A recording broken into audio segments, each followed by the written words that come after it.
যাব না আমি সুন্দরবন। ট্রেনেই ডেড বডি হওয়ার থেকে বাসায় বসে আঙুল কামড়ানো অনেক ভালো। এখনো হাতে সময় আছে। ট্রেন ছেড়ে দেবার পূর্বেই নেমে যেতে হবে আমায়। বোন তুই যা, আমি বাসায় যাব।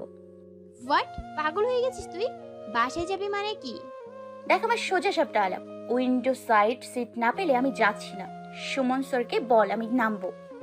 রাত্রি চরম বিপাকে পড়ে কপাল চাপড়াতে লাগলো। আশেপাশে চোখ ঘোরাতে ঘোরাতে হঠাৎ আশাভরা গলায় বলল, দোস্ত, পেয়ে গেছি। মানে কি পেয়ে গেছিস? আরে ওই যে দেখ, নিবিড় ভাইয়ার পাশের সিট খালি। চল না, ভাইয়াকে একটু বলি যাতে উইন্ডো সিটটা ছেড়ে তোকে বসতে দেয়। রাত্রির কথায় চরম অবাক হলো অনু। ঝাঁঝালো গলায় বলল, রাত্রি তুই গাঁজা খাইছোস? ওই বিলাইটার পাশে আমি বসবো? ইম্পসিবল। রাত্রি অনুর পুরোর কথাটা শোনার পূর্বেই ছুট লাগালো। নিবিড়ের নিকটে পৌঁছে অসহায় গলায় বলল, ভাইয়া একটু শুনবেন? নিবিড় ভীষণ মনোযোগ দিয়ে সামনে ছেলেটাকে কিছু একটা বুঝিয়ে বলছিল। রাত্রির তাকে কপাল কুঁচকে বলল, বলো কি হয়েছে? হ্যাঁ, কেন? সিট কি শর্ট পড়ছে তোমার? হিসেবে তো আরো এক্সট্রা পাওয়ার কথা। রাত্রি খানিক দোনামোনা ভাব নিয়ে বলল, আসলে ভাইয়া, অনন্যার জানালার পাশের সিটটা ছাড়া বসতে পারে না। জানেন তো, ওর আবার জার্নিতে ভীষণ প্রবলেম হয়। আবার যদি বমি টমি করে ফেলে তখন। নিবিড় কপালে সূক্ষ্ম বিরক্তির ভাঁজ ফেলে ঘাড় ঘুরে তাকালো। অনু ততক্ষণে রাত্রির কাছে পৌঁছে চিমটি বসিয়ে দিয়েছে গায়ে। দাঁতে দাঁত চেপে ক্রমান্বয়ে বলে চলেছে, বলদির বাচ্চা, তোকে বলেছি ওনাকে এই বিষয়ে কিছু বলতে। আমি যাব না মানে যাব না। এখনো 2 মিনিট বাকি আছে, আমি নামবো ব্যাস। নিবিড় হঠাৎ করেই শটান হয়ে দাঁড়িয়ে বলল। পেছনের খালি সিটটাই একটি মেয়ে বসা দেখে নিয়ে আরো খানিকটা বিরক্ত চোখে তাকালো। সকলের অবাক দৃষ্টি ওদের উপর আবদ্ধ হতেই গম্ভীর গলায় বলল, ট্রেন ছেড়ে দেবে, ঝামেলা না বাড়িয়ে চুপচাপ বসতে বলো তোমার বান্ধবীকে। রাত্রি এক প্রকার লাফিয়েই ধাক্কা মেরে সিটে বসিয়ে দিল অনুকে। নিবিড় যে তাকে বসতে দিয়ে পেছনে মেয়েটার পাশে কখনোই বসতে যাবেন না তা জানা কথা। আর ফলশ্রুতিতে অনুকে একলা বসিয়ে দিয়ে আমোদিত গলায় রাত্রি বলল,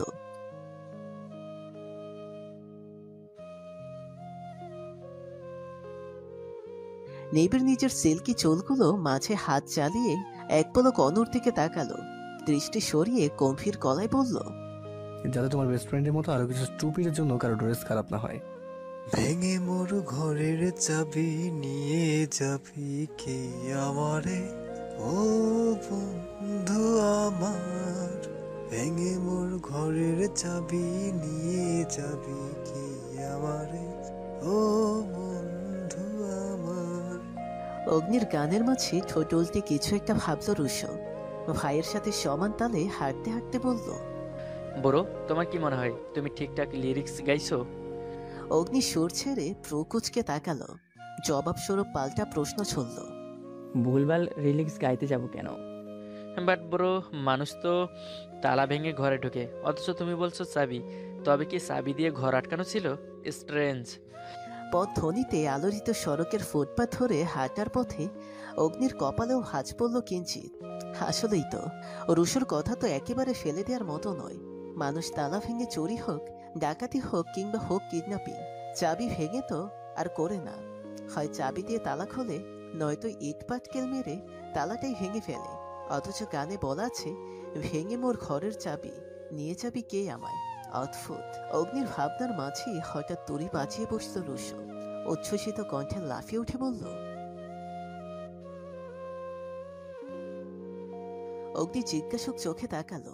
রুশো সুর তুলে গাইল, ভেঙে মোর ঘরের তালা নিয়ে যাবি কে রে শালা, ও শত্রু আমার। অগ্নি হঠাৎ করেই হতভম্ব হয়ে হাঁটা থামিয়ে দিল। ভাইকে দাঁড়াতে দেখে থমকালো রুশো।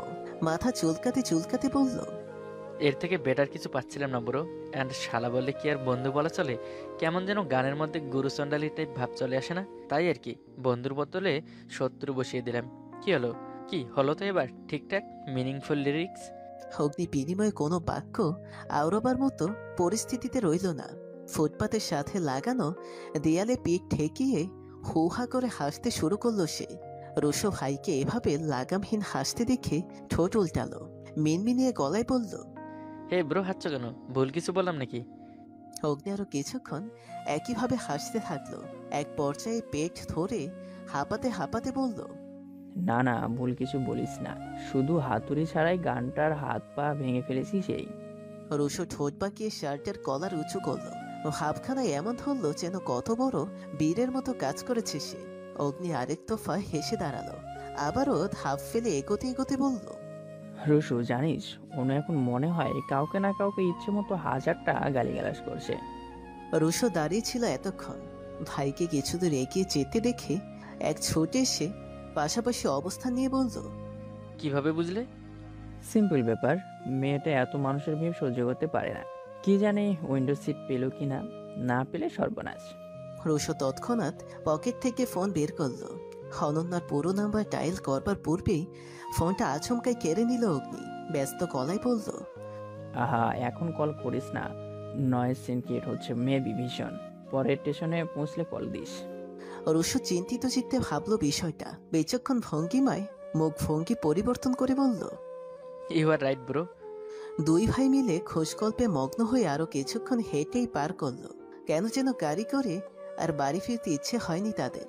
ড্রাইভারকে কল করে গাড়ি নিয়ে বাবার অফিসে যেতে বলছিল অগ্নি। সেই থেকে দুজনে স্টেশন ছেড়ে রওনা হয়েছে। পায়ে হেঁটেই শহরটার কিছু অংশ ঘুরবার উদ্দেশ্য ছিল তাদের। চলার পথেই হঠাৎ থমকে দাঁড়ালো রুশো। দূরে কোথাও কোনো এক প্রেক্ষাপট দৃষ্টি আবদ্ধ হলো তার। অগ্নি পাশ ফিরে ফুটপাতে বাদাম বেচতে থাকা ছেলেটার কাছ থেকে 10 টাকার বাদাম কিনল। তার মাথায় হাত বুলিয়ে সোজা উঠে দাঁড়িয়েই রুশোকে বোকার মতো এক দৃষ্টিতে চেয়ে থাকতে আবিষ্কার করলো কোনো এক পানে। রুশো সেদিকে দৃষ্টি রেখে অস্ফুট সুরে বলল, ব্রো লুক। অগ্নি তাকালো রুশোর উল্লেখিত স্পট বরাবর। মাস্ক পরিহিত একটা মেয়ে দূর থেকে ছুটে আসছে এদিকেই। এক হাত প্রসারিত করে হাত ছাড়ছে এক নাগারে। তার থেকে বেশ কিছু হাত দূরত্বে রেখে একটা বকাটে ছেলের মতো কেউ দৌড়ে চলেছে। যতদূর সম্ভব মেয়েটির বিশেষ কিছু চুরি করে পালাচ্ছে ছেলেটি। মেয়েটি ধাওয়া করছে তার পেছন পেছন। অগ্নির ব্যাপারটা মাথায় অর্ধশহ ঢোকার মুহূর্তেই তাদের পাশ কাটিয়ে গেল ছেলেটি। পেছন থেকে ভেসে এলো সেই তীব্র চিৎকার, চোর চোর! Oh shit, Rushu run. এই কথা বলার প্রায় সাথে সাথে চোরটার পেছনে নিজের সর্বশক্তি প্রয়োগ করে ছুট লাগালো অগ্নি। রুশো কিছুক্ষণ অবুঝ বালকের মতো বোকাশোকা চোখে চেয়ে রইল। ব্যাপারটা আন্দাজে আসতেই দৌড় লাগিয়ে বলল, ব্রো আই এম কামিং।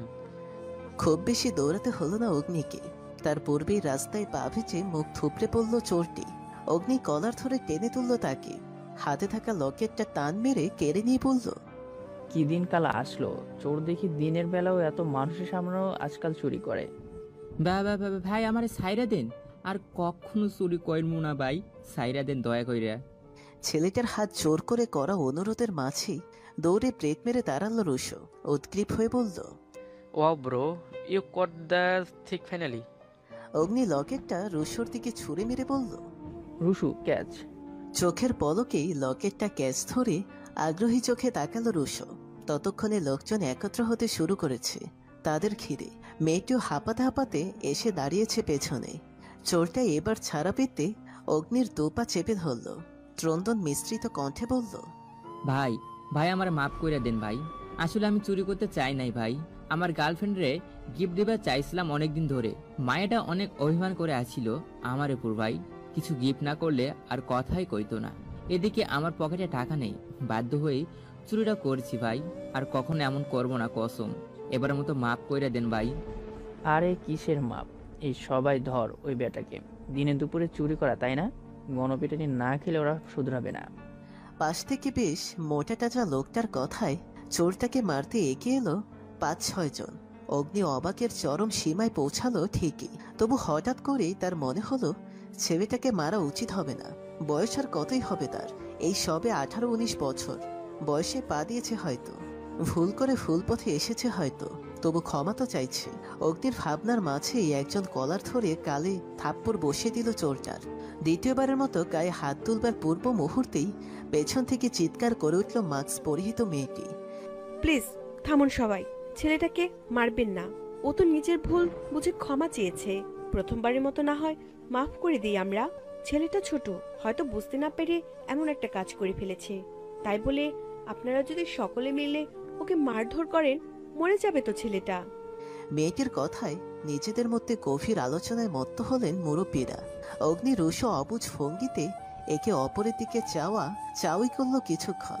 ওটা মেয়েটির পায়ের কাছে গিয়ে বসে পড়ে কাকতি মিনতি জুড়ে দিল। হাত জোর করে বলল, আপামনি, আপনি আমারে বাঁচাইলেন।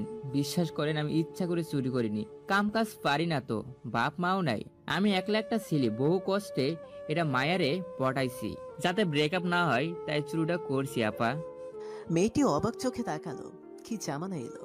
ছেলে কিনা গার্লফ্রেন্ডকে গিফট দেওয়ার জন্য সবশেষে চুরির পর বেছে নিল। ও মাই আল্লাহ!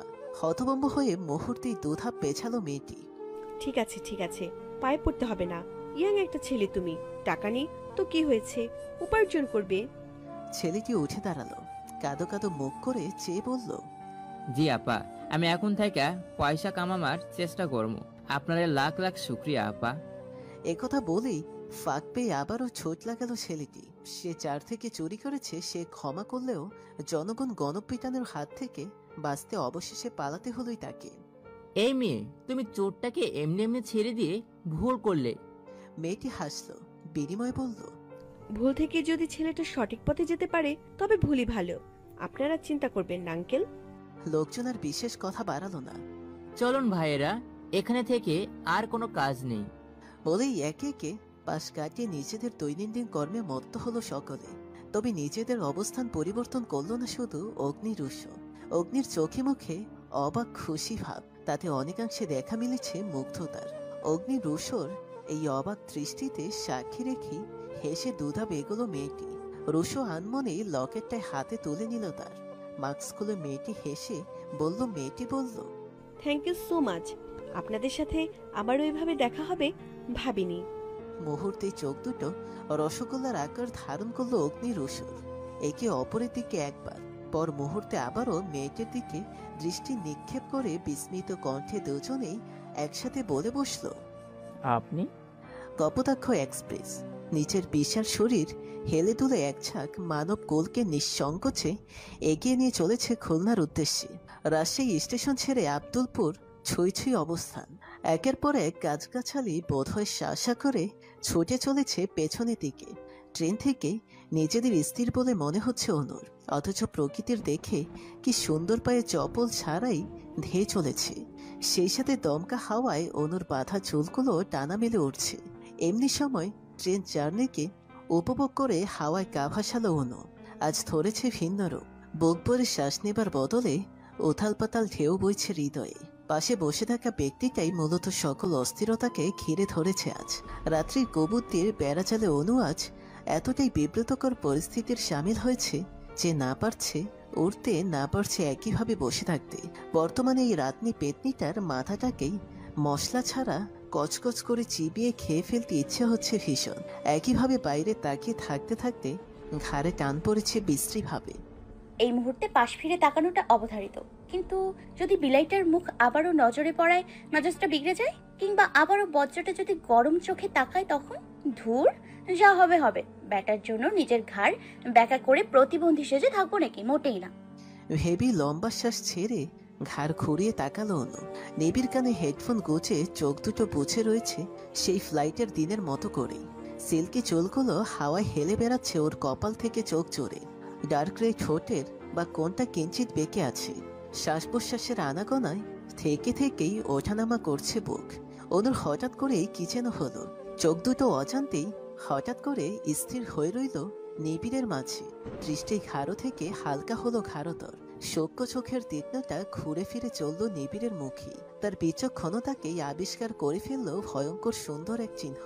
মানুষটার বা ভ্রুর পাশে রয়েছে ছোট্ট একটা বাদামি তিল, যা হয়তো আরো বহুগুণ বাড়িয়ে দিয়েছে ওনার সৌন্দর্য।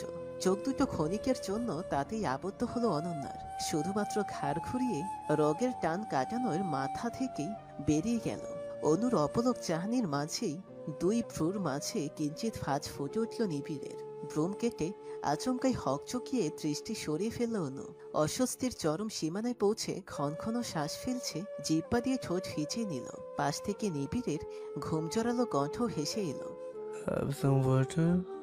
অনু ততস্থ ভঙ্গিতে আর চোখে তাকালো। হাতে থাকা মিনারেল ওয়েটারের বোতলটা ওর দিকে এগিয়ে দিয়েছে নিবিড়। ইশারায় বলছে শুকনো গলাটা হিচিয়ে দিতে। হায় আল্লাহ, তবে কি আমায় নিজের দিকে হ্যাবলার মতো চেয়ে থাকতে দেখে ফেললেন উনি, নাকি না বুঝে শুধুমাত্র অস্থিরতার আঁচ করতে পেরে পানি পান করতে বলছেন? সঠিক উত্তরের জানান মিলল না ওর। কাঁপা কাঁপা গলাতেই কোনো রকমে বলল, আব ননির ভাইয়া, ঠিক আছে আমি। নিবিড় কিছু না বলেই বোতলটা আগের জায়গায় রাখলো। ফোনে দৃষ্টি ফেলে স্ক্রল করতে করতে হঠাৎ বেজে উঠল কল। না ভয়েস কল নয়, হোয়াটসঅ্যাপ থেকে ভিডিও কল এসেছে নিবিড়ের ফোনে। আর চোখে যতটুকু নজর পড়ল তাতে গোটা গোটা অক্ষরে যারা নামটাই দেখা মিলল স্পষ্ট রূপে। মুহূর্তেই মেজাজটা চটে গেল অনুর। রাক্ষসীটা দেখি ভিডিও কলও দেয়। হায়, দেখ ওটু বা ভিডিও কল, তাতে আমার কি? যার মাথাটা খাচ্ছে তারই তো কোনো হুঁশ নেই। দেখে শুনে কেউ এমন একটা বেপরোয়া মেয়েকে বিয়ে করতে চায় কিভাবে, তা আজও মাথায় খেলে না আমার। বাইরের চাকচিক্যই কি তবে সব, ভেতরের শুদ্ধতার কোনো মূল্য নেই, বিন্দু মাত্র না। নিবিড় খানিক তোমরা ভাব নিয়ে কলটা রিসিভ করবে কিনা এই ভেবেই দ্বিধাদ্বন্দ্বে ভুগল। তার অস্থিরতা বুঝতে পেরে জানালার একদম পাশে মাথাটা সরিয়ে আনলো অনু। অবশেষে বেশি কিছু না ভেবেই কল রিসিভ করলো নিবিড়। এক হাত দূরত্ব মুখোমুখি ফোনটা ধরে রাখলো। Hello baby. নিবিড় মৃদু এসে হাই বলল। প্রায় সাথে সাথেই কিছু একটা নজরে পড়ায় উল্টে দিল ফোন। হেডফোনের স্পিকারে মুখের কাছে ধরে চাপা গলায় বললেন, হোয়াট ইজ দিস দাঁড়া? নাইট ড্রেস পরে কি ভিডিও কল দেওয়ার মানে কি সব? নিবিড় হয়তো ভেবেছিল অনু কিছু শুনতে পারবে না, অথচ এইদিকে অনু অ্যান্টেনারের মতো কান দুটো যে খাড়া করে রেখেছে সেদিকে বিন্দুমাত্র ভাববেগ নেই নিবিড়ের। ছি ছি ছি, লজ্জায় নিজেকে কচু গাছের সাথে ফাঁসি দিতে ইচ্ছে করছে। ছি, পুরাই নাউজুবিল্লাহ আমার কামে। নাইটি পরে কেউ কোনো ছেলেকে ভিডিও কল দেয়? হাজবেন্ড তো হয়নি এখনো, একটু কমন সেন্স কি নেই এই মেয়েটার? চেঞ্জ করে কল করো, এমনিতেই ট্রেনে আছি, নেটওয়ার্ক প্রবলেম করছে। অপাশ থেকে প্রত্যুত্তরে ঠিক কি জবাব এলো তা শ্রবণ গোচর হলো না অনুর। 2 মিনিটের মতো নীরবতা চলল। পুনরায় ফোনে কল এলে রিসিভ করলো নিবিড়। বলো কি বলবে? ব্রেকফাস্ট করেছো নাকি এখনো শুয়ে আছো? আচ্ছা যারা, আমি তোমায় পরে কল করছি, হেডফোনটা প্রবলেম করছে, কথা ক্লিয়ার শোনা যাচ্ছে না। দ্যাটস নট পসিবল যারা, বুঝো একটু। জুনিয়রদের সাথে ট্যুরে যাচ্ছি, ওদের সামনে এইভাবে লাউডে ভিডিও কলে কথা বলাটা খারাপ দেখায়। ও গড, ওকে হেডফোনটা খুলছি নাও। একথা বলেনি বিরক্তির পিষ্ট নিবিড় হেডফোন খুলে মোবাইলটা আবারও সামনে ধরল। অনু আর চোখে যতটা দেখতে পেল তাতে যারা ঠোঁটে মোটা করে লিপস্টিক লাগিয়ে ট্যাপ ট্যাপ করে চেয়ে আছে। চাষালা, আমি তো ভেবেছিলাম নাইট ড্রেস পরা অবস্থায় বেচারি ঘুম থেকে উঠে কল করেছে। তাহলে ঠোঁটে এত গাঢ় রং কেন? ঘুমের সময় পেতনি সেজে ঘুমোস নাকি? ভেবেই ফিক করে হেসে ফেলল অনু। নিবিড় কিঞ্চিত প্রকুচকে তাকালো। ওপাশ থেকে যারা প্রায় সঙ্গে সঙ্গেই বলে উঠল, হোয়াট হ্যাপেন্ড? তুমি ওদিকে তাকালে কেন? কে আছে তোমার পাশে? নিবিড় আচমকাই হরকে গেল। আমতা আমতা করে বলল, আরে তেমন কেউ না, ফার্স্ট ইয়ার স্টুডেন্ট। যারার ব্যাপারটা হজম করতে কষ্ট হলো হয়তো। জটিল সমীকরণটাকে সরলে রূপান্তরণ করতে কবুত্তি এলো অনুর মাথায়। চট করে সরে এসে নিবিড়ের ফোনের স্ক্রিনে তাকালো অনু। লম্বা করে দাঁত কেলিয়ে বলল, হ্যালো জরিনা খালা, থুকু, জারা ফারা আর জামা কাপড় ঠিকঠাক আছে তো? মুহূর্তের আগে কটমট করতে করতে বলল যারা। দাঁতে দাঁত চেপে বলল, হোয়াট দ্য হেল নিবিড়, তুমি এই মেয়েটার পাশে কেন বসেছো? ওয়াই? যারা তুমি যেমনটা ভাবছো তেমন কিছুই নয়, ও অ্যাকচুয়ালি উইন্ডো সিট পাচ্ছিল না সেজন্য। নিবিড়ের এটুকু বলে নিতেই ওপাশ থেকে চিৎকার হেসে এলো আবারও। তাই মানে কি? উইন্ডো সিট না পেলে তুমি ওকে পাশে বসিয়ে নেবে? এখন পাশে বসেছে, কয়েকদিন পর কোলে বসতে চাইবে। এইসব মেয়েকে আমি হাড়ে হাড়ে চিনি নিবিড়। We just stay away from her. যত সব গায়ে পড়া মেয়ে, লাইক বাস্টার্ড। হাতের মুঠো হঠাৎ করে শক্ত করে চেপে ধরলেন নিবিড়। এদিকে অনুর ভেতরে আকাশ সমান রাগচন্দ্রী ভর করলেও মুখে প্রকাশ করলো না কিছু। চুপ করে ছিটে হেলান দিয়ে বসে রইল স্রেফ। এই মেয়ে ঠিক কতটা নিকৃষ্ট মানসিকতা নিয়ে থাকতে পারে তার পুরোটাই দেখতে চায় আজ অনু। তবে সেই সুযোগটুকু কপালে জুটল না আর। নিবিড় হঠাৎ ভাবমূর্তি পরিবর্তন করে ফেলল যেন।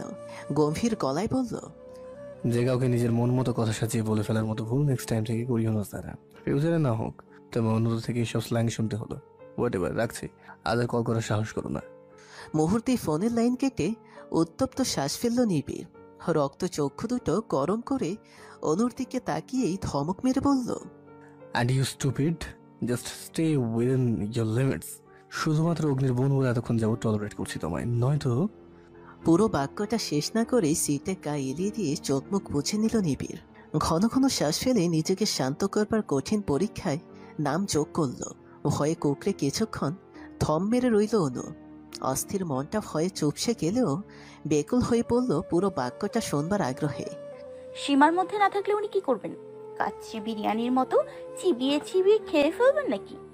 ক্যাফের লাস্ট সারের 2 নম্বর টেবিলটাকে ঘিরে বসে আছে 3-3টে প্রাণ। এসির হিমশীতলতায় ঠান্ডায় শ্বাস প্রশ্বাস ওঠানামার কার্যক্রম চলার কথা ছিল সকলের, তবু তাদের মাঝে দুজনের বুক উত্তপ্ত অনুভূতি, যার দরুন তপ্ত শ্মশনের আনাগোনা চলেছে নীরবেই। কফির মগে চুমুক দিতে দিতেই মিষ্টি হাসল নিত্য। দু গালের একটা নির্দিষ্ট জায়গা জুড়ে ছোট্ট করে গর্তের সৃষ্টি হলো যেন। অগ্নি মুক্ত চোখে তাকিয়ে রইল। কানের পিঠে চুল গুচে নিত্য বলল, আপনাদের সাথে তো ভালো করে পরিচয়টাই হলো না। আপনারা কোথায় থাকেন অ্যান্ড স্টাডি কোথায় করছেন? নিত্যর প্রশ্নটা কান অব্দি পৌঁছালোই না অগ্নির। শুধু নজরে এলো মেয়েটার হেসে হেসে ঠোঁটের নাড়াচড়া, সময় সময়ে চোখের পলক ফেলা, খোলা চুলগুলো কানের পিঠে ঠেলে দেওয়া। প্রশ্নের মাঝে মস্তিষ্ক অচল হয়ে পড়ার উত্তর দেওয়া হয়ে উঠল না আর। হঠাৎ করেই অগ্নির মনে হলো শুধু ঠোঁটেই নয়, বরং চোখের পাতা, ব্রু, গাল সব মিলিয়ে পুরো মুখটাই হাসছে মেয়েটার। অগ্নির নীরবতায় ঠেলে রুশোর জবাব দিল প্রথম, আমরা সদরের কাছেই আছি ব্রো। রুয়েটে মাস্টার্স করছে আর আমি বিবিএ শেষে লেজ গুটিয়ে বসে আছি। বুম্বার কোম্পানিতে জয়েন করতে ঠেলেছে মাম্মি। সরি, বুম্বা কি? বুঝলাম না। অগ্নির প্রম কাটল রুশোর জিব্বা কাটায়। সচেতন চোখে ব্যাপারটা আন্দাজে এনে বলল, অ্যাকচুয়ালি ও আমার আব্বুকে বোম্বা বলে ডাকে। নিত্য কিছুক্ষণ অবাক চোখে বোম্বা শব্দটা নিজ মনেই আওড়ালো কয়েকবার। পুরো মস্তিষ্ক ডিকশনারি ঘেটেও কোনো বিশেষ অর্থের উন্মেষ ঘটাতে না পেরে হতাশ হয়ে ঠোঁট উল্টাতে হলো তাকে। অগ্নি আবারও বলল, বোম্বার কোনো মিনিং নেই মিস নিত্য।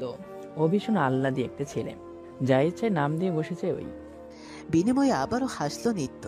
সাথে অগ্নির চোখে এক অদ্ভুত এক মায়ার আবির্ভাব হলো আবারও। নিত্য সেই মায়াভরা চোখে একরাশ তৃষ্ণা নিয়ে তাকালো। কেন যেন বড্ড আপন মনে হয় তার ছেলেটাকে।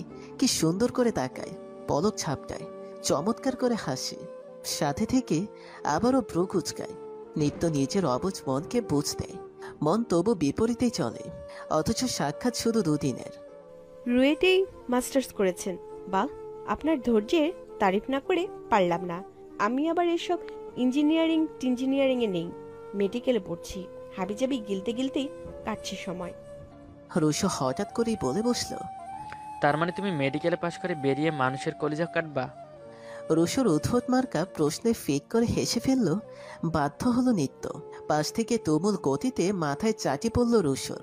অগ্নির চোখে মুখে সামান্য বিরক্তির ভাব। ভাইটা যে কবে ঠিকঠাক কথা বলা শিখবে সেই ভেবেই দিনরাত এক করে ফেলতে হয় তাকে। নিত্য প্রত্যুত্তরে কিছু একটা বলতো, তার পূর্বে টেবিলে রাখা ফোনটা শব্দ করে বেজে উঠল তার। বাবা ফোন করছে, সাথে রিংটোন বাজছে কোনো গানের মাঝপথের 2টো লাইন। বিন্দু আমি, তুমি আমায় ঘিরে, বৃত্তের ভেতর শুধু তুমি আছো। মাতাল আমি তোমার প্রেমে, তাই অর্থহীন সবই যে প্রেম লাগে। অগ্নি আচমকা চোখ বড় বড় করে চমকে উঠল ভীষণ। রুশোর চোখে মুখে ফুটে উঠল ভিন্ন রকম ভাব। মাঝ থেকে বেশ স্বাভাবিক ভঙ্গিতেই ফোন রিসিভ করে কানে ধরল নিত্য। ফোনের ওপাশে থাকা ব্যক্তিটিকে উদ্দেশ্য করে বলল, হ্যাঁ আব্বু বলো। বাবা মেয়ের ফোন আলাপের বিপরীতে অগ্নির আরও কাছে পাশ ঘেঁষে লেগে বসল রুশো। কানের কাছে মুখ এনে ফিসফিসিয়ে বলল, ওহ মাই গড, এ তো দেখি তোমার রিয়েল পাংখা লাগে ব্রো। মুহূর্তেই চিমটি খেয়ে মুখটাকে বাংলার 5 বানাতে হলো তাকে। অগ্নি চোখের তীক্ষ্ণ ইশারায় মুখে অদৃশ্য তালা লাগাতে বলল তার। বড় ভাইয়ের আদেশ মেনে চলা বাধ্যগত ছোট ভাইয়ের ন্যায় রুশোও থম মেরে রইল। ঠোঁট ফুলিয়ে সন্দিহান চোখ ঘুরে ফিরে বেড়ালো 2টো তৃষ্ণার্ত মানবের শীতলতায়। আচ্ছা আব্বু, আমি মনসুর চাচাকে বলে রাখবো। রাখছি, আল্লাহ হাফেজ। ফোনের লাইন কেটে যায়, ঘুরিয়ে সোজাসুজি দৃষ্টি নিক্ষেপ করলো নিত্য। অগ্নি রসুর কফির কাপে এখনো অর্ধেকের বেশি কফি পড়ে থাকলে দেখে বিস্মিত হলো। জিজ্ঞাসু কণ্ঠে বলল, এমা, আপনারা কফিটা শেষ করেননি কেন এখনো? ঠান্ডা হয়ে যাচ্ছে তো। নিত্যর কথায় প্রম কাটল দুজনার। তাড়াহুড়ো করে দুজনেই কফির মুখে চুমুক বসালো। যেন কফি নয়, ঠান্ডা শরবত ঠকঠক করে পান করে মুহূর্তেই মুখ দুটো খালি করে টেবিলে রাখলো তারা। নিত্য আরেক দফা অবাক হয়ে ড্যাপ ড্যাপ করে তাকালো, বিস্ময়ে বলল, একেবারে সবটুকু খেলেন কি করে? অগ্নি রুশো বুঝল বিপাকে পড়ে প্রেস্টিজের ইনস্ট্যান্ট ফালুদা বানিয়ে ফেলেছে তারা। পরিস্থিতি সামাল দিতে অগ্নি বলল প্রথম, কফি তো ঠান্ডা হয়ে গেছে, তাই আর কি খেয়ে ফেললাম, তাই না Rushu? Yeah it's too much cold. মাথা নাড়িয়ে বলল রুশো। অগ্নি আর চোখে তাকিয়ে গরম চাহনি নিক্ষেপ করলো ক্ষণিকের জন্য। এই গাধাটা যে কেন সবকিছু একটু বাড়িয়ে বলে তার উত্তর আজও ধোঁয়াশা। নিত্য বোকা বনে কপাল হাত ফেলে জোরপূর্বক হাসল। রুশো চিপ কেটে সামান্য নড়ে চড়ে বসল। মাথায় কিলবিল করে কিউরিসিটি ঘুরছে তার। সে কি সরাসরি জিজ্ঞেস করবে নাকি বিনিময়ে মাথায় চড়ে সরে গাটটা খেতে হবে আবারও? দেখ, তার থেকে ইনডাইরেক্টলি আক্স করাই ভালো। ভাবনার ফোরন কেটে রুশো আগ্রহী চোখে চেয়ে বলল, ভালো কথা। আই মিন আপু, রিংটোনের গানটা কভার করা, রিয়েলি নাইস ভয়েস। নিত্যর চোখ মুখ হঠাৎ করেই খুশিতে চিকচিক করে উঠল। তুমুল উৎসাহ বিয়ে ঝুঁকে পড়ল সে, যেন প্রশ্নের জবাবখানা জানার থেকে বলার আগ্রহ তারই শতভাগ। আপনারও ভালো লেগেছে ভাইয়া। এটা এজে এর কভার করা গান। উফ, আমি যে কোন ভাষায় প্রকাশ করব ভেবে পাই না। কারো গানের গলা এত সুইট হয় কি করে? ইচ্ছে তো করে টুপ করে ভয়েসটা কি খেয়ে নিই। অগ্নি বিষম খেয়ে ফেলল মুহূর্তেই। শুকনো কাশিটা পুরো গলা থেকে উঠে এসে নাকে মুখে তোলপাড় শুরু করেছে তার। নিত্য তাড়াহুড়ো করে গ্লাসে পানি ঢালল। পানি ভর্তি গ্লাসটা এগিয়ে দিতেই অগ্নি ঠকঠক করে পুরো গ্লাস খালি করে আরো 3-4 বার কাশল। লম্বা একটা দম নিয়ে নিজেকে শান্ত করলো অনেকটাই। পাশ থেকে চিন্তিত গলায় রুশো বলল, ব্রো, আর ইউ ওকে? অগ্নি পলক ঝাপটে বলল, ইয়া ঠিক আছে, আমি। বাট ভাইয়া, আপনি হঠাৎ বিষম খেলেন কি করে? কেউ নিশ্চয়ই আপনাকে মিস করছে। নিত্যর দুষ্টু হেসে বলা কথাটার বিপরীতে অগ্নি বিড়বিড় করে বলল, আরে গাধি, নিজেই আমার ভয়েস গিলে খেতে চেয়ে ভয় দেখালি, এখন আবার আদিক্ষিতা। কিছু বললেন ভাইয়া? অগ্নি চমকে দাঁত দিয়ে জিব্বা কাটল। মনে মনে আওড়ানো কথাটা এভাবে মুখ ফসকে পেরিয়ে যাবে ভাবেনি।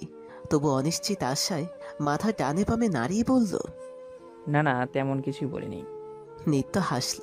অগ্নির স্বস্তি ভরা শ্বাস ফেলার সাক্ষী হয়ে হঠাৎ কপালে সূক্ষ্ম হাত ফেলে তীক্ষ্ণ দৃষ্টিতে তাকালো। বিশেষ কিছু একটা মনে পড়ায় ভঙ্গিমায় বলে উঠল, এই ওয়েট, আপনি আরেকবার কিছু বলুন তো। হ্যাঁ, কি বলবো? বোকা বোকা ফেস বানিয়ে বলল অগ্নি। রসু জিজ্ঞাসুক চোখে তাকালো। নিত্য কপালের ভাঁজখানি আরো জোরালো বানিয়ে বলল, বলে ফেলেছেন, আর বলতে হবে না। এবার বুঝলাম আপনার ভয়েসটা কেন আমার এতটা পরিচিত বলে মনে হচ্ছিল। ভয়ার তো চোখে একে অপরের দিকে তাকালো রসু অগ্নি। মনে মনে আওড়ালো, যাস শালা, ধরে ফেলো নাকি? শুকনো ঠোক গিলে নিয়ে আবারও সামনে তাকাতে নিত্য বলল, finally I got it. Wow, I just can believe this. এই যে এর ভয়েসের সাথে আপনার ভয়েস এতটা সিমিলার। যেতে যেতে পথে পূর্ণিমা রাতে চাঁদ উঠেছিল গগনে, হেই দেখা হয়েছিল তোমাতে আমাতে, কি জানি কি মহানগনে, চাঁদ উঠেছিল গগনে। যেতে যেতে পথে পূর্ণিমা রাতে চাঁদ উঠেছিল গগনে। পাশের সারির 2 নং সিটে বসা 3টা ছেলে সমস্যর উদ্যত এক গান গেয়ে চলেছে সেই কখন থেকে। সাথে মুখ দিয়ে কি সব আ ও শব্দ করে চলেছে। তাদের মাঝে একজনের হাতে গিটার, আরেকজনের হাতে মাঝারি সাইজের তবলা। ব্যাপারটাই ছোটখাটো বিষম খাবার উপক্রম দাঁড়িয়েছে অনুর। মাথাটা কেমন যেন হনহন করছে। কি অদ্ভুত! গিটার যদিও ঠিক ছিল, তাই বলে ব্যাগে করে কেউ তবলা আনে? তার উপর ছেলেগুলোর আবল তাবল শোরগোলে যুক্ত হয়েছে রাত্রিও। দাঁত তো নয়, যেন আস্ত কোদাল কেলিয়ে চলেছে সে। রাত্রির এমন বেপরোয়া ভাব বিন্দুমাত্র পছন্দ হলো না ওর। নারকেল ফাটানোর বদলে রাত্রি মাথা ফাটিয়ে মগজ ফুনা করে খেতে ইচ্ছে হচ্ছে বর্তমান। নিবিড় বেশ স্বাভাবিক ভঙ্গিতেই রয়েছে আজ। আশেপাশে চলা হইচয়ে বিশেষ পাত্তা না দিয়ে দায়সারা ভাব নিয়ে দুহাত ফাজ করে বসে আছে। আর কি বা বলবে নিবিড়? এই 3 দিন ট্যুরে স্টুডেন্টরা নিজেদের মতো আনন্দ করবে, তাই স্বাভাবিক। শুধু স্বাভাবিক নেই, অনুর মন মেজাজ কিছুই ভালো লাগছে না। সবকিছু কেমন যেন গোলমলে একাকার হয়ে চলেছে। আরো কিছুক্ষণ বাকিদের জাম্পিং জাপাং টাইপ নাচ গান দেখে নিয়ে জানালার বাইরে দৃষ্টি নিবন্ধন করল অনু। চট করে অনুর খেয়াল হলো ওদের বর্তমান অবস্থান পাকশি। সামান্য কিছু দূরত্বেই পাকশি হার্ডিন ব্রিজ। চকচকে চোখ দুটোয় একরাশ আগ্রহ নিয়ে জানালার একেবারে কোল ঘেঁষে বসল সে। মাথাটা হালকা একটু বের করে ব্রিজের অবস্থান জানবার চেষ্টা চালালো। ভাগ্য ভালো, খুব বেশি দূর দৃষ্টি ফেলতে হলো না। একদম নিকটে আবিষ্কার করলো হার্টিন ব্রিজ। উৎফুল্ল চিত্তে মাথাটা আরো একটু বাহিরে বের করলো। বহুদিনের ইচ্ছে ওর খুব কাছ থেকে ব্রিজের প্রতিটি কোণা পর্যবেক্ষণ করার। তবে সেই বিন্দু পরিমাণ সৌভাগ্যটুকুও কপালে সইল না ওর। পাশ থেকে তুমুল হারে এক ঝটকায় টেনে ওকে ভেতরে নিয়ে স্থির করলো কেউ। কপালে সূক্ষ্ম ফাঁজ ফেলে চোখ পিটপিট করে তাকালো অনু। নিবিড় অনুর ডান হাতটা শক্ত করে চেপে ধরে রক্তিম চোখে চেয়ে রয়েছে। মতিগতি একেবারে সুবিধা ঠেকছে না নিবিড়ের। যেনতেই ধমক নয়, সুউচ্চ পাহাড়ের সমান ধমক কপালে লেখা ছিল। ধরে নিয়েই চোখ মুখ কুচকালো অনন্যা। কর্কশ গলায় কানে ভেসে এলো, পাগল দেখেছি, বাট তোমার মতো এতটা মাথা মতো স্টুপিড আজ পর্যন্ত নজরে পড়েনি আমার। ইডিয়েট কোথাকার। বাইরে মাথা বের করেছিলে কেন তুমি? ভয়ে জড়সড় অনু চোখ খিচে বন্ধ করে ঘাড় ঘুরিয়ে এক চোখ খুলে তাকালো। শাসা করে পেছন দিকে ছুটছে লাল রঙা হার্টিন ব্রিজ। জানালা থেকে 1 হাত মতো দূরত্বে রয়েছে তার দেয়াল। মাথা বের করলে বাহু বিলায় মাথা কেটে ফেলতো নিশ্চয়ই। তবে এত ওভার রিয়েকশন দেখাচ্ছে কেন মানুষটা? শত ভেবে উত্তর পেল না অনু। ওপাশ থেকে আবারও চিৎকার এলো কানে, হ্যাঁ ইউ, চুপ করে আছো কেন? জবাব দেওয়ার মতো উত্তর খুঁজে পাচ্ছিল না নাকি? আর পাবে বা কি করে? মাথায় কমন সেন্সে ছিটে ফোটাও নেই তোমার। এখন যদি বোকার মতো কাজ কারবারে মাথা কেটে মরতে, তখন কি হতো? আঙুল তো আমারও ভরে উঠতো। পাশে বসে থাকা অবস্থায় মেয়েটা কিভাবে এই কাণ্ড বাঁধিয়ে ফেললো, এমনটাই তো প্রশ্ন তুলতো সবাই। আর তোমার ভাইয়েরা, তারা যে কতটা আশা নিয়ে আমায় তোমার দেখভালে নজর রাখতে বলেছে, সেটাকে বিন্দুমাত্র ভুকরে বাঁচে তোমার নেই তো। শুধু পারো তো ভুলভাল কাজকর্ম করে অন্যদের বিরক্ত করে মারতে। ডাফার কোথাকার। নিবিড় মাত্রাতিরিক্ত খেপে গিয়েছে। এতক্ষণে সকলের অবাক দৃষ্টির কেন্দ্রবিন্দু হয়ে পড়েছে অনুও। এই মানুষটাকে সবাই এতটাই ভয় পায় যে হঠাৎ করে হইচয়ে মুখরিত বগিটা থমথমে পরিবেশ সৃষ্টি করে চুপসে রইল। রাত্রি পরিস্থিতি ভয়ানক টের পেয়ে এক ছুটে সিটে এলো। ভয়ার্ত গলায় নিবিড়ের উদ্দেশ্যে বলল, ভাইয়া কি হয়েছে? এভাবে রাগারাগি করছেন কেন? ও কি আপনার কিছু করেছে? এই অনন্যা, আবার কি ঘটালি তুই? অনু থতমত খেয়ে কিছু বলার বদলে হেঁচকি তুলে বসল। গলাটা লাফিয়ে চরম বিভ্রান্তির সৃষ্টি করলো। পাশাপাশি মুখ ফুটে সরি শব্দটা উচ্চারণ করব ভেবেও শুধু স বলতেই হেঁচকি এসে ধাক্কা দিল গলায়। কথাটা গলাতেই আজকে গিয়ে মিনমিনে বিকৃত এক শব্দ করে বসল অনু। আশেপাশের মেয়েগুলো পারে না, গলা ফাটিয়ে হাসির রোল ছাড়িয়ে ফেলে। শুধুমাত্র নিবিড়ের ভয়ে মুখ টিপে হাসছে তারা বর্তমানে। নিবিড় নিজের রাগটাকে কন্ট্রোল করতে 2 হাত মাথা চেপে ধরে ঝুঁকে বসলো। শান্ত হলেও গম্ভীর গলায় বলল, এটাকে আমার চোখের সামনে থেকে দূর করো। যখন তখন অঘটন ঘটিয়ে ফেলবে, এর দায়ভারটা আমি নেবো না, মাইন্ড ইট। মেজাজটা এবার অনুরও চটে গেল ভীষণ। সিট ছেড়ে শটান হয়ে দাঁড়িয়ে বড় বড় ধাপ ফেলে বেরিয়ে এলো। উঁচু গলায় বলতে নিল, আপনার সিটে বসার আবার কোনো শখ জাগেনি? এটুকু বলতেই মরার হেঁচকে আবারও এসে ধাক্কা মারল জায়গা মতো। কেঁপে ওঠে এক হাতে মুখ চেপে ধরল অনু। রাত্রির চোখে মুখে ভয়ানক অসহায়ত্ব। কোন দিকে এগোবে এই নিয়ে বেচায় মনটা আটকে পড়েছে তার। চারপাশে ছেলে মেয়েদের হাসাহাসিতে প্রক্ষেপ না দেখিয়ে আগের সিটে এসে সেই ঢঙ্গি মেয়েটার পাশ ঘেঁষেই বসল অনু। মেয়েটা খানে ইতস্তত বোধ করলেও মুখে কিছু বলল না। মাফ করুন ভাইয়া, এই মেয়েটা যে কি করে না দেখ। ভয়ের বশীভূত হয়ে এটুকু বলে রাত্রেও ছুটে এসে বসলো অনুর পাশে।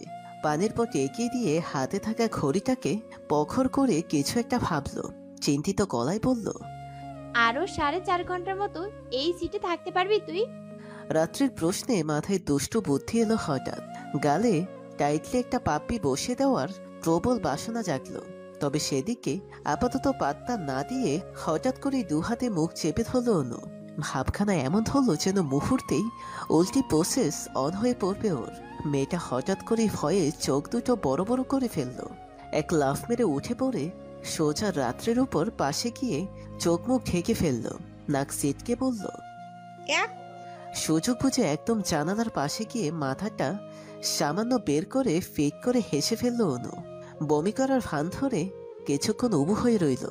ব্যাস, মনে মনে এখন আমারে আর পায় ক্যাডা বলে নিজের অবস্থান পাকাপোক্ত করার যুদ্ধে বিজয়ের আসন গ্রহণ করল অনু।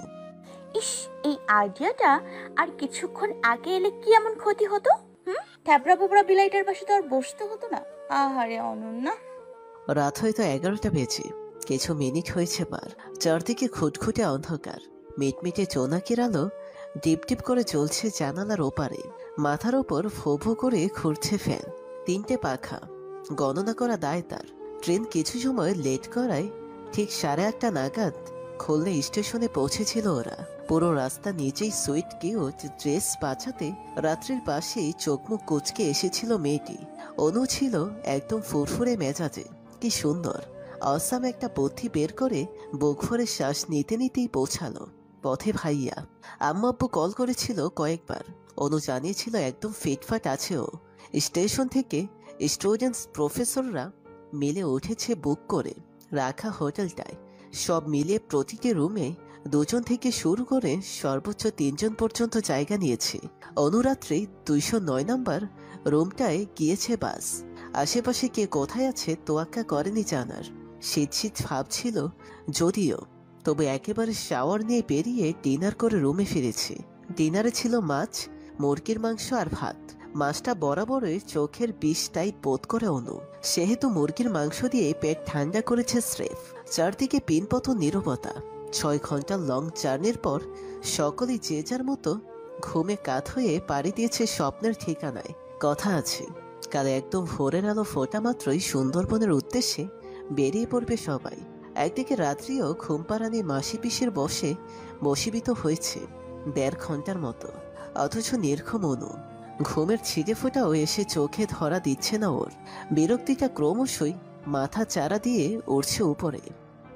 ধুর, এভাবে কি থাকা যায়? তার থেকে বরং একটু বাইরে থেকে হেঁটে আসি, মনটা একটু হালকা হবে। অপরিচিত ঘরে একদম স্বস্তি মিলছে না আমার। হোটেলটা বেশ পছন্দ হলো এখানকার সার্ভিসের জন্য। সেরকম নামি দামি না হলেও ভীষণ সৌজন্য বজায় রেখেছে সার্ভিসদের হোটেল কর্তৃপক্ষ। সাথে আরো একটা জিনিস দারুণ লেগেছে ওর, রুমগুলো একদম সর্ববামের অবস্থানে। বেলকনির মতো ফাঁকা জায়গা রেখেছে তারা।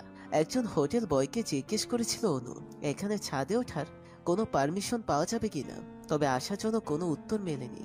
হোটেল বয় হয়তো বুঝলো ওর অস্বস্তিটা, বেলকনির দিকটা দেখিয়ে দিয়ে বলল কিছু সময় থেকে চলতি করে ফিরতে। অনু ঘাড় কাত করে হাঁটা ধরল সেই পানে। পুরো হোটেল জুড়ে ঝকমকে আলোর বিচরণ হলেও এদিকটায় আলো পৌঁছায় না একদম। তবু ভয় নেই, পাহারাদার তো আছেই। অন্ধকারে বেলকনির রোলিং ধরে দাঁড়াতেই হঠাৎ নাকে ঠেকলো চেনা কোনো গন্ধ। গন্ধটা ওর আগেও পেয়েছে অনু, কিন্তু কোথায় পেয়েছে মনে করতে কষ্ট হচ্ছে ভীষণ। অনু পলক ফেলে এদিক ওদিক তাকালো। হঠাৎ চোখ আটকে গেল হোয়াইট টি শার্ট জড়িয়ে রাখা মানুষটার ওপর। ওহ নো, নিবিড় ভাইয়া, উনি এখানে কি করছেন? রেলিং এর ওপর কেউ বসে থাকে নাকি? যাই হোক, আমায় দেখলেই আবার ধমক মেরে ঘরে পাঠাবেন নির্ঘাত। তার চেয়ে বরং আমি আগে ভাগেই মানে কেটে পড়ি। ভাবনা মতোই পা টিপে টিপে দুধা বেগলো অনু। তবু হঠাৎ অন্য কথা বলে উঠল মন। আনমনে আবারও নিবিড়ের দিকে মুখ করে খুলল। নিঃশব্দে মানুষটার পেছনে গিয়ে দাঁড়ালো আগ্রহী চোখে। নিবিড় এক দৃষ্টিতে আকাশের দিকে চেয়ে আছে, চোখ দুটো চিকচিক করছে তার। অন্ধকার হলেও চাঁদের ম্লান আলোয় দৃশ্যমান সেই চোখ দুটো হঠাৎ করেই বুকের ভেতর চিনচিনে অনুভূতি জাগ্রত করলো অনুর। অশান্ত মন নিজে থেকেই আউড়ে বসলো। মানুষটার শুষ্ক চোখে জলেরা বাসা বেঁধেছে কেন হঠাৎ? অবস্থান অঢেল পানির ওপর বর্তমান, মাথার ওপর তেজ ছড়ানো, সূর্যের লোকচুরি খেলা। আকাশটা মেঘলা বটে, তবে আলোরও জমেছে মেলা। সময়টা খুব বেশি নয়, 7টে নাগাদ ছুঁই ছুঁই ঘন্টার কাটা। আধা ছাড়া নির্ঘুম রাত পেরিয়ে ভোরের আলো ফুটতে শুরু করায় সময়টাতেই অলসতায় কাটিয়ে রওনা হতে হয়েছে সকলকে। কাঁধে ট্রাভেলিং ব্যাগ ঝুলিয়ে ছুটে পৌঁছালো জেলখানা ঘাট। কার কাছে খুলনা শহরটা কেমন লেগেছে জানা নেই, তবে অনুর কাছে দারুণ লেগেছে শহরটা। এক কথায় শহরটা পরিষ্কার পরিচ্ছন্নতায় আকর্ষণখানা বাড়িয়ে দিয়েছে বহুগুণ। হাতে কিছু সময় ছিল, হেঁটে হেঁটে স্যারেরা ঘুরিয়েছিলেন শহরের কিছু অংশ। তাতে তো ঝকঝকে রাস্তাঘাট আসলেই নজর কেড়েছিল অনুর। প্রফেসররা প্রতিটি নৌকায় একজন করে রয়েছেন। এতগুলো স্টুডেন্ট নিয়ে যাত্রার পথে প্রতিকূলতা যদিও মূলত সেফটিটাই হয়ে দাঁড়িয়েছে, তবে ব্যবস্থা জোরালো ভীষণ। তাদের নজর বন্দী হয়ে সকলেই বেশ সাবধানতার সাথে জলপথে ধেয়ে শিপের উদ্দেশ্যে চলেছে বর্তমানে। রাত্রি সেলফি তোলায় ব্যস্ত। অচেনা শহরটাই এসেও তার সাজগোজ আছড়ে পড়েনি বিন্দুমাত্র। রওনা হবার ঠিক 2 ঘন্টা আগেই অ্যালার্ম সেট করে রেখেছিল সে। প্রায় 1.5 ঘন্টা ধরে মুখের বিকৃতি ঘটিয়ে অবশেষে ক্ষান্ত হয়েছিল মেয়েটা। সেই সময়টুকু অনু ছিল গভীর ঘুমে। রাতের অর্ধেক সময় নির্ঘুম কাটানোর পর ভোর হবার দিকেই রেশটা ধরেছিল জোরালো ভাব। ঘড়িতে 5টা বাজতেই রাত্রি সে কি হুলস্থুল কাণ্ড পুরো ঘরময় ভূমিকম্পের সৃষ্টি করতে টেনে টুনে তুলেছিল অনুকে। আচমকা ঘুম ভেঙে চোখের সামনে পেতনি দেখে বেজায় হড়কে গিয়েছিল অনু। ঝিম করে মাথায় বড়সড় ধাক্কা খেয়েছিল। মিনিট 10 হতবম্ব হয়ে থাকার পর বুঝেছিল কোনো উল্টো পা বিশিষ্ট পেতনি নয়, বরং ওর প্রাণের বেষ্ট মিস। দিন না রাত আটা ময়দা মেখে পেতনি সেজে সামনে বসেছিল ওর। নৌকা ছড়ছে নিজ গন্তব্যে। ওপারে পৌঁছালেই দায়সার প্রকৃতির হিমেল হাওয়া গায়ে মেখে বুকের ভেতরটা শীতলতায় ভেসে যাচ্ছে বারবার। তবু অস্থিরতা কমছে না অনুর। কাল রাতে নিবিড়ের অদ্ভুত আচরণে এখন পর্যন্ত হ্যাং হয়ে আছে মাথা। ক্ষণিকের জন্য মানুষটাই হঠাৎ এমন পরিবর্তন হয়েছিল কি করে জানা নেই ওর। গভীর রাতে অনুকে নিজের পেছনে দাঁড়িয়ে থাকতে দেখেও নিবিড় ছিল অনুভূতি শূন্য। না রাগ, না অবাক ভাব, দুটোর একটাও দেখা যায়নি নিবিড়ের মাঝে। পলক ফেলে অনুর দিকে চেয়ে আবারও মুখ ঘুরিয়ে নিয়েছিল নিবিড়। কি অদ্ভুত, পাশ থেকে নিবিড়ের চোখে স্পষ্ট জল আবিষ্কার করছিল অনু। অথচ ঘাড় ঘুরিয়ে তাকাতেই নজরে পড়েছিল সেই পুরনো শুষ্ক চোখ। তবে তাতেও ছিল ভিন্ন রকম ভাব। শুষ্কতায় মোড়ানো চোখ দুটো যেন চলছিল, তাতে রাগের বিন্দুমাত্র চিহ্ন খুঁজে পায়নি অনু। ভাবখানা এখনো ওর কাছে ধোঁয়াশা। মানুষটা নিজের জায়গা থেকে নেমেছে না ওকে যেতে বলছে। বেশ স্বাভাবিক ভঙ্গিতেই আগের মতো বসেছিলেন অনুকে দেখার পরেও। কি জানি কি হয়েছিল অনুর, সাহস যোগেও কিছু জিজ্ঞেস করে উঠতে পারেনি। অস্থির মনটা বলেছিল মানুষটাকে একা থাকতে দিতে, একলা বসে আকাশের তারা গুনে হলেও সামান্য স্বস্তির শ্বাস ফেলতে দিতে। সারাদিন মানুষটা খেটে খুঁটে ঘাম ছড়িয়েছিল খুব। তাকে ডেকে বিরক্ত করার মতো ভয়ঙ্কর কার্য সম্পাদনের সাহস হয়নি আর অনুর। সেখান থেকে চুপচাপ এসে ঘরে শুয়ে পড়েছিল। চাদর মুড়ি দিয়ে মাথায় হাজারো চট পাকিয়ে করে গেছে এপাশ ওপাশ। শূন্য উত্তর হাতে নিয়ে রাতের বেশিরভাগ সময়টুকু কাটিয়েছে নির্ঘুম, যার তরুণ মাথাটা এখন পর্যন্ত ছিমছিম করছে অনুর। এসব আজগবি চিন্তার ঝুলি খুলে ফাঁকা দৃষ্টি নিক্ষেপ করে হাওয়ায় গা ভাসাচ্ছিল। কাঁধে কারো হাতের অস্তিত্ব ঠাওর করে ঘাড় ঘুরিয়ে তাকালো অনু। নিশ্চিত মানুষটা রাত্রি ছাড়া কেউই নয়। কি গো ভাবনা রানী, শিপের কাছে চলে এসেছি, সেই হুঁশ কি আপনার আছে? রাত্রির কথায় সরু চোখে উল্টা দিকে তাকালো অনু। ওদের থেকে ঠিক 3 থেকে 4 হাত দূরে ওপরের খাটে পাশাপাশি দাঁড়িয়ে আছে এমবি রেইনবো এবং এমবি অবসর শিপ। জনসংখ্যা 50 ঊর্ধ্ব হওয়ায় দুটো শিপ প্যাকেজ করা হয়েছে। কথা আছে এই দুটো শিপ নিয়েই ওদের যাত্রা শুরু থেকে হবে শেষ। আচ্ছা, বাকিরা আগে উঠতে শুরু করুক, শেষের দিকে না হয় উঠবো আমরা। এসব ঠেলাঠেলি আমার পছন্দ না, জানিস তো। রাত্রি কিছু বলতো না আর ব্যাগে নিজের জিনিসপত্র আরেকবার ঠিক মতো চেক করে নিল। অনুর বা হাতটা শক্ত করে আঁকড়ে ধরে এগোলো 2 ধাপ। নৌকা ফিরিয়ে থামলো ইঞ্জিন। শিপে অবস্থানরত কর্মীরা একে একে টেনে তুলতে লাগলেন সকলকে। স্যাররা উঠল প্রথম। স্টুডেন্টের ওঠাতে তারাও ব্যস্ত হলেন সাবধানতার সহিত। ওদের আগের নৌকায় ছিল নিবিড়, ও শিপে উঠেছে কিছুক্ষণ আগেই। বাকি পড়েছে অনুদের গ্রুপ। ভিড় ঠেলে কিনারে এসে দাঁড়ালো নিবিড়। ব্যাগগুলো তুলতে সাহায্য করার তাগিদে হাত বাড়িয়ে দিল নিচের। নিবিড় চকলেট কালার জ্যাকেট গায়ে চড়িয়েছে আজ, ভেতরে white T shirt, chocolate cider band, পায়ে হোয়াইট কেটস, বরাবরের মতো সিল্কি চুলগুলোর বিচরণ কপালে, গালে খোঁচা খোঁচা দাড়ি, সাথে চিপে ঘাম গড়িয়ে পড়ছে তার। সূর্যের তীক্ষ্ণ আলোয় চিকচিক করছে সেই শ্বেত জল। মানুষটা নিঃসন্দেহে ভয়ঙ্কর সুন্দর। ভুলবশত কয়েক সেকেন্ডের বেশি তাকিয়ে থাকলে চোখ সরানোই দায় হয়ে পড়ে যেন। নৌকার সামনের দিকটা খালি হতেই এগোলো অনু আর রাত্রি। রাত্রি নিজের ব্যাগ এগিয়ে নিবিড়ের হাতে দিল। তার সযত্নে শিবের এক কোণায় রাখল নিবিড়। শফিক স্যার ধরে উঠালেন রাত্রিকে। প্রথম দফায় হালকা নৌকাটা যেভাবে দুলে উঠল তাতে এই বুঝি পড়ে গেলাম টাইট ভাবনা এলো মাথায়। তবে সামলে নেওয়া গেল জাহাজ কর্মীদের বিচক্ষণতায়। টলমলে নৌকা ছেড়ে শিপে ওঠার জন্য ভয়ে ভয়ে এবার পা বাড়ালো অনু। স্যার আবারও হাত এগিয়ে দিলেন নিচের। ভয় ঠেলে স্যারের হাতটা ধরতে নিয়েছে সবে, ঠিক সেই মুহূর্তেই পিছলে গেল পা। চোখ মুখ খিচে বন্ধ করে বেকায়দায় নদীতে পড়তে ধরল অগত্যায়। প্রায় সঙ্গে সঙ্গে হাত টেনে ধরে আটকালো কেউ। পড়ে যাওয়ার ভয়ে চোখ বন্ধ রেখেই সেই হাত দুটো যথাসম্ভব আঁকড়ে ধরে দাঁড়াবার প্রচেষ্টা চালালো অনু। সকলেই ভয় পেয়ে গিয়েছিল আচমকায়। ভয়ার্ত গলায় করা শোরগোল কানে ঠেকতেই অনু বুঝল তা। আল্লাহকে লাখ লাখ শুকরিয়া জানিয়ে পিট করে চোখ মেলে তাকালো। ঝুঁকে এসে এক ছটকায় ওকে উপরে তুলে দাঁড় করালো নিবিড়। ব্রুচুকুল কুচকে রয়েছে তার, কপালে বিন্দুমাত্র ঘাম জমেছে নতুন করে। ওঠানামা করছে আর ঘন ঘন নিঃশ্বাস। চোখ কোথায় খুলে রাখো তুমি? এক্ষুনি তো পড়ে যাচ্ছিলে। সাঁতার তো মনে হয় জানোই না।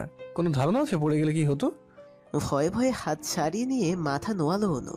পাশ থেকে শফিক স্যার বলে উঠলেন, কি বাঁচাটা না বাঁচলে? আমরা তো ভয় পেয়ে গিয়েছিলাম। স্যালুট নিবিড়, প্রতিবারের মতো এবারও নিজের বিচক্ষণতার প্রমাণ দিলে তুমি। আমি একা এত জলদি ওকে আটকাতে পারতাম না। আর তাছাড়া অনন্যার দোষ নেই এখানে। দেখো পানি জমেছে অনেক, স্লিপ কাটাটা স্বাভাবিক ছিল। মুখভঙ্গি দেখে অনু যেটুকু বুঝলো তাতে নিবিড় মুখে চিৎসার। বললেও মনে মনে বিন্দুমাত্র সন্তুষ্ট হননি। ভাবখানা স্পষ্ট। আরো কিছু ধমক মারলে বোধহয় আত্মা চিরাত তার।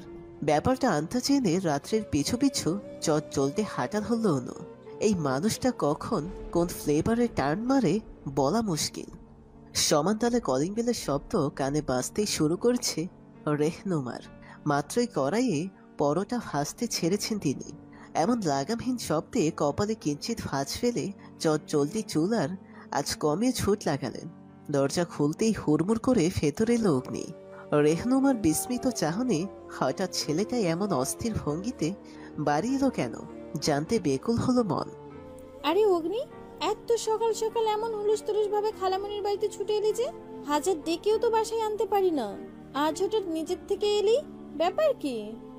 অগ্নি চোটপ্রবক হাসলেও হাসিটা খুব বেশি সময় ঠোঁটে ধরে রাখল না। ব্যস্ত গলায় প্রশ্ন শুনল, ব্যাপারটা তেমন নয় খালামণি। আপাতত এটা বলো, তোমার পেট থেকে বের হওয়া মানবরূপী বাদরটা কোথায়? রেহনুমা ভাবুক ভঙ্গি ধারণ করে সিঁড়ির ওপর দৃষ্টি ফেললেন। বললেন, ঘরেই আছে, কিন্তু হয়েছেটা কি বলবি তো? রুশো হঠাৎ না বলতেই তোদের বাড়ি ছেড়ে থেকে বাপের বাড়ি এলো। আমি তো অবাক, যে ছেলে আমার নিজের বাড়ি ছেড়ে খালামণির বাড়িতে আসতো না গেড়ে থাকে, হাজার টানাটানি করেও যাকে ফেরানো যায় না, সে কিনা নিজের থেকেই লেজ গুটিয়ে এলো। ঘাপলা কি স্পষ্ট করে বলতো? অগ্নি উত্তর না দিয়েই সিঁড়ি ভেঙে উঠতে নিল। যেতে যেতে ব্যস্ত গলায় বলল, ভাইদের গোপন ব্যাপার স্যাপার খালামণি, না বললে যেমন বুঝবে না, বললেও তেমন ছিটেফোঁটা বুঝবে না। বাদ দাও, কিচেন থেকে পোড়া পোড়া গন্ধ আসছে, আপাতত সেই দিকে দৌড় লাগাও। রেহনুমার হঠাৎ করে খেয়াল হলো চুলোয় আঁচ কমিয়ে পরোটা ছেড়ে এসেছেন তিনি। ইতিমধ্যে নাকে পোড়া পোড়া গন্ধ এসে ঠেকতে শুরু করছে। এত সময় থাকবেন আগে ভেবে আসা হয়নি। হায় আল্লাহ, নির্ঘাত পুড়ে গেছে সবটা। রসু উল্টো হয়ে কাঁথা মুড়ি দিয়ে শুয়ে আছে বিছানায়। সর্বাঙ্গ নিস্তেজ হয়ে ঘুমের অতল পর্বতে বিচরণ ছিল তার। হঠাৎ করে শীর্ষ থেকে গভীর খালে স্লিপ কেটে পড়তে ধরল সে। গভীর থেকে গভীরতম অস্তিত্বে বিলীন হতে থাকলো নিজের সন্ধান। রসুকে টেনে বিছানা থেকে তুলে বসালো অগ্নি। রসুর কাছে সবটা স্বপ্নের মতো হওয়া কোনো উদ্ভট ঘটনা বলে ঠেকল। স্বপ্নেই চোখ মেলে দেখলো এক বিশাল তেলাপোকা তাকে আষ্টে পিষ্টে বেঁধে ফেলেছে বর্তমান। কালচে চোখ দুটো লোবাতুত ভাব ধারণ করছে যেন। রুশোকে কোরমুড়িয়ে খেয়ে ফেলার তীব্র বাসনায় চিকচিক করছে তারা। রুশো হঠাৎ করেই ঘুমের মাঝে হাত পা ছোটাছুটি শুরু করলো। স্বপ্নে বিশেষ কোনো প্রভাব বিস্তার না করতে পারলেও বাস্তবে চোখ মুখ ফাটল অগ্নির। রাগটা যেন এবার আকাশ ছুলো তার। বিস্কুট না পেয়ে দুহাতে রুশোকে ভাসিয়ে ফ্লোরে ছেড়ে দিল অগত্যায়। মুহূর্তে তীব্র চিৎকার ছেড়ে বসল রুশো। মাম্মি করছু বাঁচালো মুঝে। অগ্নি হতবম্ব হয়ে চেয়ে রইল। বিড়বিড় করে, ব্যাটায় আবার খরচ পাইল কোত্থেকে বলে ভাবুক ভঙ্গি ধরল সে। রুশো হঠাৎ করেই খেয়াল হলো কোমরে জোরে সোরে আঘাত লেগেছে তার। চোখ খুলে নিচের কোমর ধরে পিট করে চারদিকে তাকালো সে। নিকটেই দেখা মিলল একজোড়া লম্বা বাঁশের ন্যায় পায়ের। ভয়ার্থ চোখে নিচ থেকে উপরে দৃষ্টির বিচরণ ঘটালো সে। ব্রো তুমি? রুশোর কণ্ঠে স্পষ্ট ভয়ের ছাপ। খরচ নিয়ে দেখা স্বপ্নতেই আবারও ব্যাক করতে ইচ্ছে জাগছে তার। কি এক বিশ্রী কারবার, যার থেকে পালাতে নিচেই বাড়ি এসে ঘাপটি মেরে বসেছিল। আজ সকাল না হতেই কেমন জল্লাদ ভঙ্গিতে হাজির হয়েছে সে। অগ্নি তীক্ষ্ণ চোখে কিছুক্ষণ চেয়ে থেকে জবাব দিল, বাড়ি যাস নাই কেন? কলেজের ডর লাগছিল? রুশো শুকনো ঢোক গেলে পৌঁছালো 2 ধাপ। ঠোঁটে জোরপূর্বক হাসি ফুটিয়ে বলল, হে হে ভয় পাবো কেন? অ্যাকচুয়ালি মাম্মির কথা মনে পড়েছিল খুব, তাই ক্যাফে থেকে পালিয়ে ছুটে সোজা বাসায় এসে পড়েছিলাম। অগ্নি হাত বাড়িয়ে চোখের ইশারায় উঠতে বলল তাকে। রুশো ধরতে চেয়েও ধরল না। কপালে মস্ত বড় শনির আভাস পাচ্ছে সে। অগ্নি বিরক্ত চোখে চেয়ে ফুস করে শ্বাস ফেলল। বলল, আগে ওঠ, ফ্রেশ হ, খেয়ে দিয়ে নাদুস পেট বানিয়ে সামনে এসে দাঁড়া, তারপর তোর প্যাং পেছন দিয়ে বের করতেছি আমি। রুশো আর চোখে বাথরুমের দিকে তাকালো। এই মুহূর্তে বাথরুমটাকেই ভাইয়ের রামকেলানি থেকে বাঁচবার জন্য অমূল্য স্থান হিসেবে বোধ হলো তার। চোখের পলকেই দৌড়ে ঢুকে দরজা লাগিয়ে দিল সে। অগ্নি সরু চোখে চেয়ে রইল। বের হোক খালি, আজ একটা হেস্তনেস্ত না করতে কিছুতেই ক্ষান্ত হবে না সে। ভাবনা মাফিক চোখ দুটো বুঝে বেডের পাশে থাকা রকিং চেয়ারে গায়ে এলিয়ে দিল অগ্নি। কপালে হাত রেখে টোপ দিল গভীর ভাবনায়। চোখের সামনে ভেসে উঠল মিষ্টি হাসি মাখা মেয়েটির মুখ, সাথে ঘটে যাওয়া এক চরম বিব্রতকর ঘটনা। নিত্যর ভাবভঙ্গি এবং কথাবার্তা শুনে অগ্নি রুশো যেটুকু বোঝে তাতে এটা স্পষ্ট, এই যে এর গানে মারাত্মক রকম ক্রাশ খেয়ে বসে আছে মেয়েটা। প্রতিদিন প্রতিক্ষণ তার গান, তার দেওয়া ছোট্ট ছোট্ট বয়ান, সবকিছুতেই আকাশ সমান মুগ্ধতা খুঁজে পায় সে। নিত্যর উৎসুক চোখ বলে দেয় এজের প্রতি অদ্ভুত এক টান অনুভব সে করে অজান্তেই। অগ্নি সবটা বুঝে কিছুক্ষণ চুপ করে থাকে। নিজ মনে আউড়ে চলে গিয়ে অগোছালো উত্তর। সেই অগোছালো উত্তরটুকু সাজিয়ে গুছিয়ে বলে ফেলে, আমার ভয়েজের সাথে সিমিলারিটি পাওয়া থেকে না পাওয়াটাই স্বাভাবিক মিস নিত্য। নিত্য একরাশ বিস্ময় নিয়ে তাকায়। বিনিময়ে অগ্নি হেসে বলে, আপনি যে সিঙ্গারের কথা বলছেন সে আমার কাজিন হয়। একথা শুনে আচমকা হেবাচাকা খেয়ে যায় রুশো। বোকা বোকা কণ্ঠে বলে, what are you saying bro? আমি আবার কবে থেকে? এটুকু বলতেই তাকে সজোরে চিমটি কেটে থামিয়ে দেয় অগ্নি। নিত্যর অবাক চোখকে সাক্ষী রেখে বলে, আমার মামাতো ভাই, ও ভীষণ ভালো গান গায়। রিসেন্টলি ইউটিউব চ্যানেল খুলেছে, যদিও পর্দায় ধরা দেয় না, যেটুকু অস্তিত্ব বা কণ্ঠেই সীমাবদ্ধ। নিত্য খুশির জোয়ারে ফেসে আচমকায় অগ্নির 2 হাত চেপে ধরে। চোখে স্বচ্ছ জল নিয়ে বলে, সত্যি বলছেন আপনি? অগ্নি জোরপূর্বক হেসে পলক ছাপতে মাথা নাড়ায়। আমায় ওনার সাথে দেখা করার সুযোগ করে দেবেন একবার, জাস্ট একটিবার প্লিজ। অগ্নি হতবিম্বল হয়ে পড়ে নিত্যের এহেন কর্মকাণ্ডে। কেউ তার গানের জন্য এতটা পাগল প্রায় হতে পারে কল্পনাতেও কখনো ভাবেনি সে। ইউটিউবে যেটুকু কমেন্ট সেকশনে চোখ পড়ে ততটুকুই জ্ঞানের ভান্ডারে মজুদ ছিল তার। মাঝ থেকে রসো শুধুই গোলগাল চোখ করে ফ্যাবলা কান্ত সেজেছিল। ভাইয়ের আবার কোন জনমের মামাতো ভাই বের হলো, এই ভেবেই মস্তিষ্কের অবস্থা খান খান। অগ্নি বেশ সাবধানে হাত ছুঁয়ে নেয় নিত্যর থেকে, আশ্বস্ত করে বলে, ইনশাল্লাহ একদিন দেখা হবে মিস নিত্য। আসলে ভাই তো ঢাকায় থাকে, দেখি বলে যদি আনতে পারি তবে আপনাকে আমাদের বাসায় দাওয়াত করব, সেখানেই দেখা করানো যাবে নিশ্চয়। নিত্যর চোখ দুটো সূর্যের তীক্ষ্ণ আলোয় ঝিলিক মেরে ওঠে। বক্ষ জুড়ে বসে চলে শীতল স্রোত, হাত পা রীতিমতো উত্তেজনায় কাঁপতে থাকে। এতদিনের সুপ্ত বাসনা তবে কি পূর্ণতা পেতে চলল? ক্যাফে থেকে বেরিয়ে বিদায় জানাবার সময় ঘনিয়ে আসে। নিত্যর ঠোঁটের কোণে লেগে থাকা মিষ্টি হাসিটা আবারও বুকে চিনচিনিয়ে ব্যথার সৃষ্টি করে অগ্নির। মনে মনে একটা কথাই ভেসে আসে, এই হাসি মুছতে দেওয়া চলবে না। নিজের সবটুকু দিয়ে এই হাসিটা চিরকাল এই ঠোঁট জোড়ায় গেঁথে রাখতে হবে তার। হাসিটা যে বড্ড দামি, কিছুতেই মুছতে দেওয়া চলবে না তার। অগ্নির নিষ্পলক চোখে নিজের তৃষ্ণার্ত চোখজোড়া নিক্ষেপ করে হ্যান্ডশেক করবার উদ্দেশ্যে হাত বাড়িয়ে দেয় নিত্য। অগ্নি আনমনে হাত বাড়িয়ে স্পর্শ করে তার দুধে আলতা হাতখানি। মাঝ থেকে হঠাৎই দুষ্টু বুদ্ধি ভর করে রুশোর মাথায়। যতই হোক, সে তো প্রাঙ্কিং বলে কথা, যে কোনো জায়গায় যে কোনো সময় কিছু না কিছু অঘটন ঘটানো যে অবধারিত তার, না হলে মানসম্মান তো ধুলোয় গড়াগড়ি খাবে।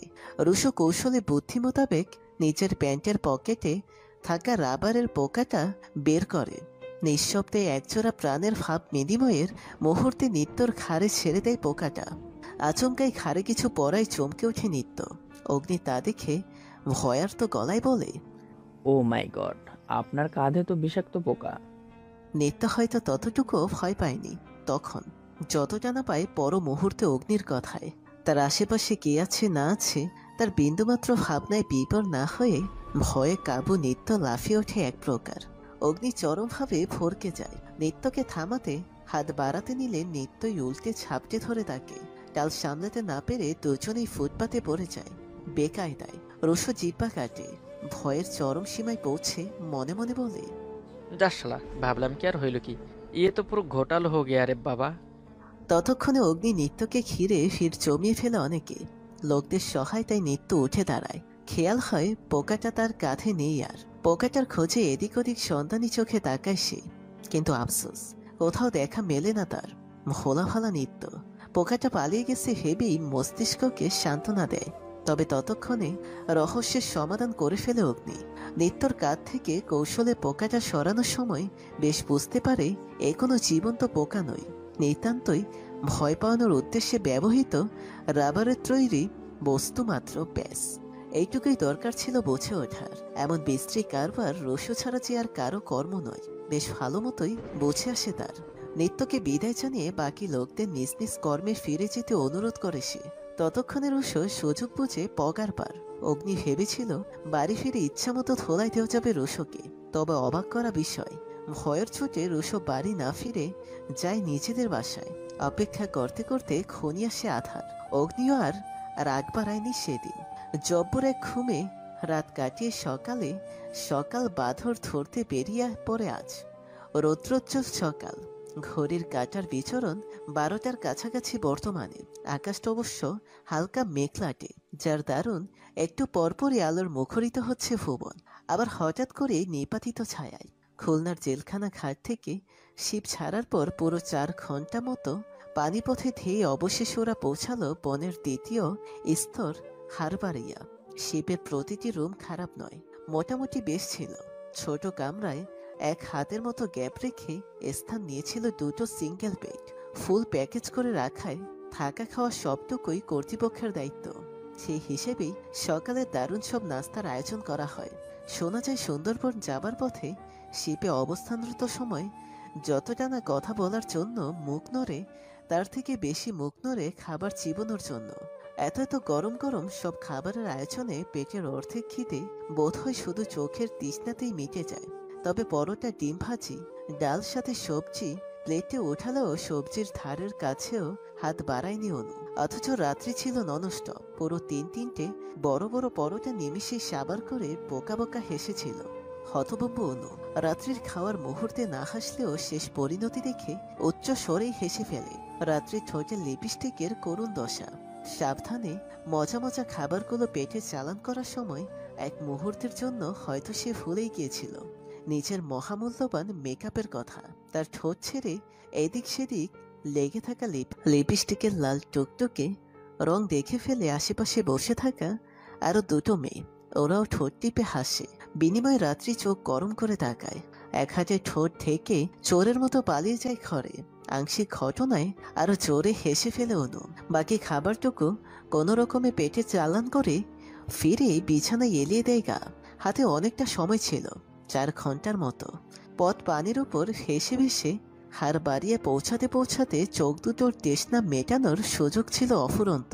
অর্ধেক রাত নির্ঘুম কাটাবার ফলে কয়েক মিনিটের মাঝেই ঘুমের গভীর সমুদ্রে ডুব দেয় অনু। টানা 3.5 ঘন্টা পর চোখ খুলে রাত্রির তীব্র চিৎকারে। ওদের সাথে আছেন একজন এক্সপেরিয়েন্স গাইড, 2 জন গানম্যান এবং 2 জন ডক্টর।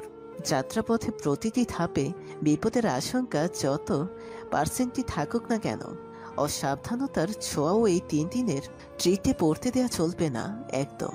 সেই ভাবনা মতোই এতটা জোরালো ব্যবস্থা। অনু রাত্রের হাত শক্ত করে ধরে শিপ থেকে নামলো। একে একে প্রত্যেকেই নেমেছে আগে আগেই। মনের ভেতর দিয়ে হাড় বাড়িয়ে ভ্রমণে নিয়োজিত কাঠের তৈরি ব্রিজের ন্যায় পথ। সকল স্টুডেন্টকে একজোট হয়ে দাঁড় করিয়ে অবশেষে থামলেন গাইড।